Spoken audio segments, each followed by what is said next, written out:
సకల దేవతా స్వరూపుడు శ్రీ షిరిడి సాయినాథ్ మహారాజ్ గారి పాదార విందాలకు శిరస్సు వంచి నమస్కరించుకుంటూ బాబా పట్ల అమితమైనటువంటి ఇష్టాన్ని కలిగి ఉండి బాబా సన్నిధానంలో సదా గడిపే మాధవరావు వంటి అత్యంత సన్నిహితుని విషయంలో కొత్తగా భక్తి ప్రేమలు పుట్టుకు రావాల్సిన అవసరం ఏముంది? బాబాతో ఏ విధంగా బంధనం కలిగి ఉన్నా సరిపోతుంది కదా. బాబా పట్ల మాధవరావు మనసులో ఉన్నటువంటి ఆ ఇష్టం తనను చివరికంట గమ్యం చేర్చదా అనుకోసం ఆ ఇష్టం భక్తి ప్రేమగా రూపాంతరం చెందవలసిన అవసరం ఏముంది అనేటువంటి సందేహం ఈ సందర్భంగా కలగడం సహజం, సమంజసం. సందేహ నివృత్తికై వ్యాస విస్తరణ భయం ఉన్నప్పటికీ మాధవరావు మనసులో బాబా పట్ల ఉన్నటువంటి ఇష్టం భక్తి ప్రేమలుగా రూపాంతరం చెందడంలోని ఆంతర్యాన్ని కూలంకషంగా అవగతం చేసుకోవడానికై కొంచెం లోతైనటువంటి వివేచన చేసే ప్రయత్నం చేయక తప్పదు. ఈ ప్రయత్నంలో భాగంగా మొదట పాండురంగ భక్తుడు మరియు మహనీయుడు అయినటువంటి సంత్ నామదేవ్ మహారాజు గురించి ప్రాచుర్యంలో ఉన్నటువంటి ఒక సావధానంగా తెలుసుకునేటువంటి ప్రయత్నం చేద్దాం. నామదేవ్ పిల్లవగనిగా ఉన్నప్పుడు ఒకసారి తన తండ్రి తనకు నైవేద్యం ఇచ్చి ఆలయానికి వెళ్ళి విఠలునికి సమర్పించిరమ్మని చెప్తాడు. తండ్రి ఆదేశానుసారం నామదేవ్ విఠలుని ఆలయానికి వెళ్తాడు.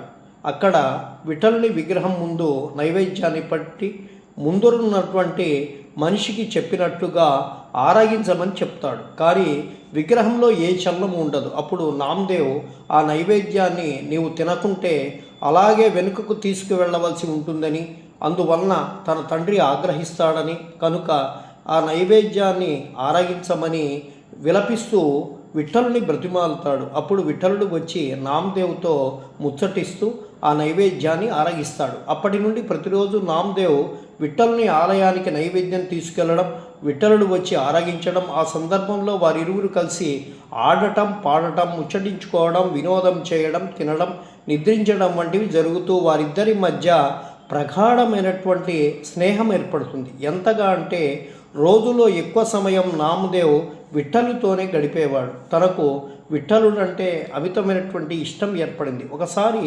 సంత్ జ్ఞానేశ్వర్ మహారాజు వచ్చి తమతో కలిసి తీర్థయాత్రలు చేయవలసిందిగా నామదేవ్ను అభ్యర్థిస్తాడు. అంగీకరించి శ్రీ నామదేవ్ వారితో పాటుగా తీర్థయాత్రలకు వెళ్తాడు. ఆ తీర్థయాత్రలో భాగంగా వారు టెర్దోకి అనేటువంటి గ్రామం వెళ్తారు. ఆ గ్రామంలో మహనీయులు మరియు పాండురంగని పరమభక్తులు శ్రీ గోరా కుంభార్ నివసించేవారు. శ్రీ గోరా కుంభార్ వృత్తిరీత్యా కుమ్మరి.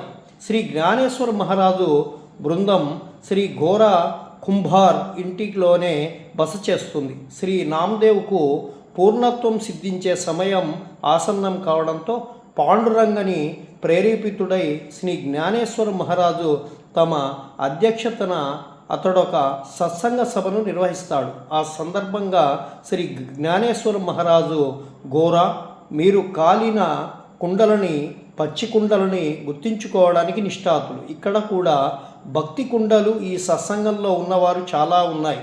వాటిలో కూడా కాలిన కుండలేవో పచ్చి కుండలేవో మీ శైలిలో పరీక్ష చేసి చెప్పండి అని గోరా కుంభార్ను అభ్యర్థిస్తాడు.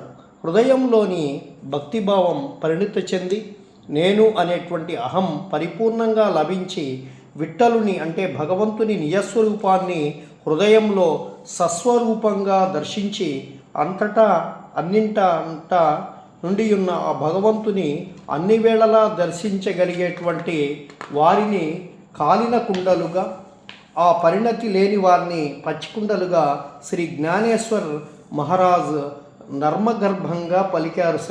శ్రీ జ్ఞానేశ్వర మహారాజు అభ్యర్థన మేరకు గోరా కుంభార్ ఒక కర్రను తీసుకొని అక్కడున్న వారి తలపై కొడుతూ